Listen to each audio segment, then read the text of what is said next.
Hello, welcome back to my channel. If you're new here, my name is Chiz. I also go by Goo now, so a bit of a personal update for you guys. Anyways, my pronouns are they, them, and I do things on here sometimes. Today, I'm going to be showing you how I made my gorgeous, beautiful bag that I love and hold dearly to my heart, literally and figuratively. And really quickly before we get started, I'm going to be doing a Q&A soon for when I hit 10K subscribers on here.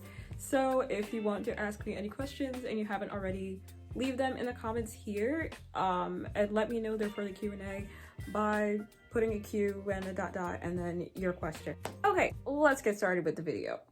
Okay, so I started by marking like an even amount of inches on each side of the pocket so that it comes out straight when I cut it. And then I got another piece of like cargo pant and then traced it over so that the front and the back are the same size, because the pocket part is going to be the front of the bag. So it is at this point that I'm pulling out the video I am following to the T. I will link the video in the description, but I eventually changed something about this. So I cut out this small piece of fabric because I couldn't make notches in mine the way they had it in the video. So I cut this part out to like essentially function as the notch that they had in the video. But I eventually ended up getting rid of it. I don't think it's necessary if you are going to do it the way I did, and it was a little bit easier. But anyways, here you can see me sewing it in, like, you know, the places that I pinned down. I actually got pretty far with the notches in the project, but I just wanted to give you a heads up that I did cut them out eventually. Here I am cutting the lining to shape. And then next I am making the brand stamp that's gonna go on the inside of the bag because that's my brand name, Human Disease. And I stamped it, let it dry, and I sewed it onto the lining. And then now I'm back to the video, so I am trying to focus heavily and see what I'm actually supposed to do because the zipper part was so confusing to me. But I definitely highly recommend like pinning everything and turning it the other way and making sure it makes sense before sewing. That's probably common sense, but I'm a very impatient person and I do not like to pin things down, but I also do not like to redo things. So I just figured I'd say it for other impatient people like me out there. Here's the point where I cut off that part with the notches. I think I left too much of a gap, like it was too big of a notch, and I realized that. So I guess just go with your gut. It turned out fine. I was really worried about this part, but it turned out fine, so we're happy. So I recommend not even giving yourself the trouble, or if you want to go through with the notches, definitely make them smaller and measure them out. I didn't measure mine out, I just went by vibes, so don't do that. Next thing was to make the straps, which I'm doing, so I cut off pieces and folded them over, and then I actually ironed them. This is a game changer, I will say, but I feel super professional for doing this. I mean, not on my bed, but this one's a personal bag, so it's fine.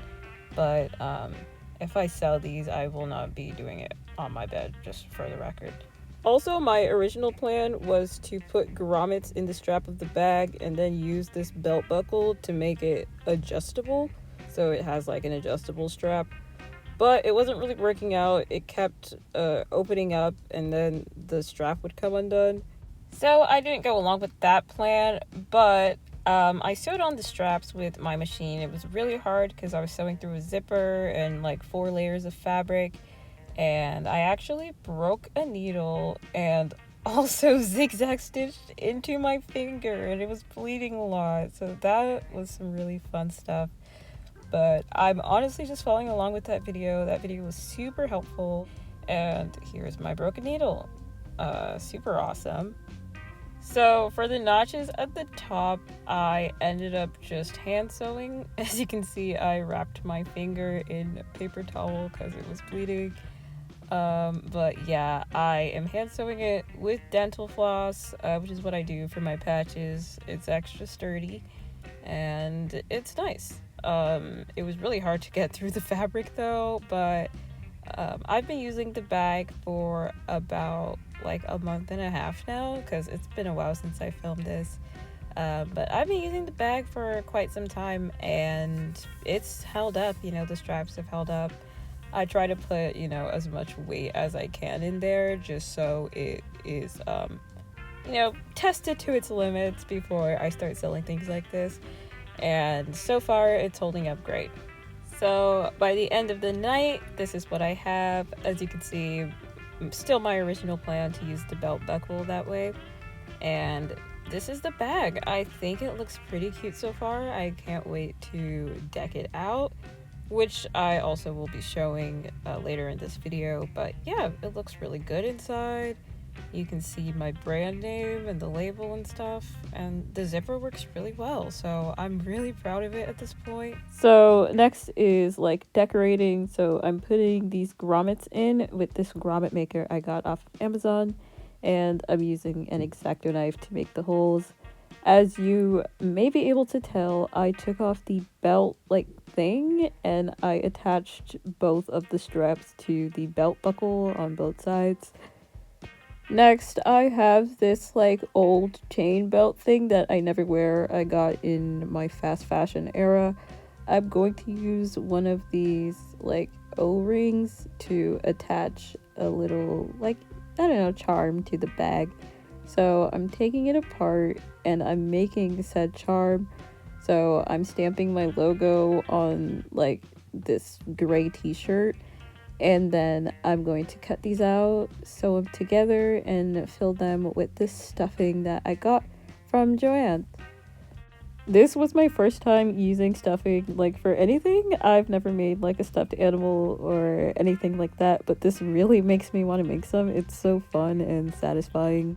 I have a lot of scrap fabric I could use for like a stuffed Frankenstein animal type of thing. Okay, so now I'm attaching the O-ring from the chain belt to the skull logo, and I'm gonna put it on the inside of that flap and sew it. And this is what it ended up looking like. I really like it. In hindsight, I wish I stuffed it more, but now it's time to attach it to the bag. I used one of those things from the chain belt as well, and I just put it in like the grommet hole and attached it with my pliers. Okay, this is the final result. As you have seen, you know, in the beginning, when you do the notches, it creates like this I don't know, like squareness right here. I don't have that at the bottom. As you can see, it's just flat, but it works fine for me. It's been good. My switch charger's in here. This was the belt buckle thing. I just used pliers to take off the like stick. I don't know what it's called. Does anyone know what that's called? But yeah, this is my bag. That's it, guys. Thank you so much for watching. If you made it this far, comment a flower emoji for my sad flower earrings. And yeah, don't forget to ask me questions for the Q&A if you haven't already. And yeah, thank you so much for watching, and I will see you in the next one. Bye!